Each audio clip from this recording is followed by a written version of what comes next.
Greetings from the Garden of Eden. Today is another episode of Bounties of the Land, and I wanted to focus on this plant. It's called ragweed, but it actually looks somewhat similar to weed, like smoking weed.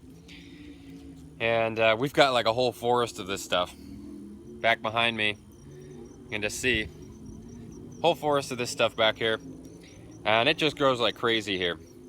It's definitely, like a weed. It really grows like a weed. It's even got, sort of these pronged leaves on there. Not quite the 8-leaf, but anyways, I wanted to focus on this because this grows all over Texas. It's this native plant. It grows alongside roads, alongside creeks, pretty much anywhere. It grows super quick, super fast. It's not really the most culinary delightful plant. It doesn't really taste that good, but it's readily available food, right? So whether you're trying to live as sustainably as possible, or whether you're in some sort of a survival situation, or something like that, it's a really important plant to know. So we call it ragweed. I'm not actually sure what the official name is, but I can look that up and put that in the article here. And it's flowering right now. So as you can see here, it's got all these, seed pods basically. And all these seed pods are just going to grow next spring. They're going to grow new ones. So they just cultivate themselves really well. The leaves are edible. When they're this big and this old, they're really not very tasty. And they're also kind of like rough, kind of like sandpapery. So they really need to be cooked. They really need to be cooked pretty well in order to eat them. Honestly, like I said, they're not really a very culinary delightful food, but if you cook them really well, they're edible. They're gonna have nutrition. You can survive off of them. You can live sustainably off of them. Like I said, we got a whole forest of it back here, and it just grows super well. The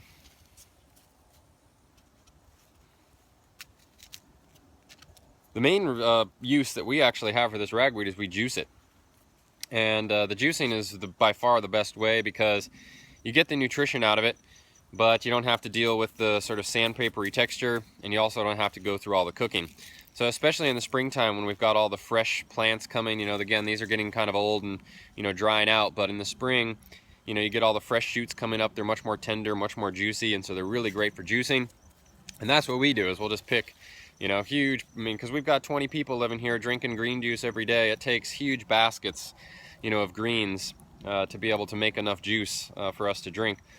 And it's the green juice, which I've made a post about before, and I'll include it in this article. The green juice is just the best way, really, on earth to get super nutrients, because you can literally have salads, multiple salads worth of greens, in an ounce of shot glass of juice. So the green juice is really my favorite way to get nutrition. It can basically replace, when you've got the variety of greens, like in our green juice, as I said, check out the article for sure.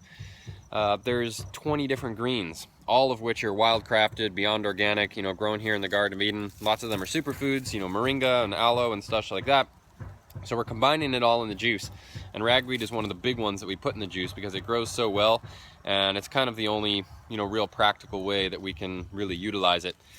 So we make it in the juice. It's super easy to find. It's all over the place, super abundantly available. Definitely check it out. I got tons to prepare for. I'm super busy. Heading out for Steamfest here real soon. Super excited about that. First stop LA, second stop Barcelona, third stop Lisbon, Portugal. Steam on.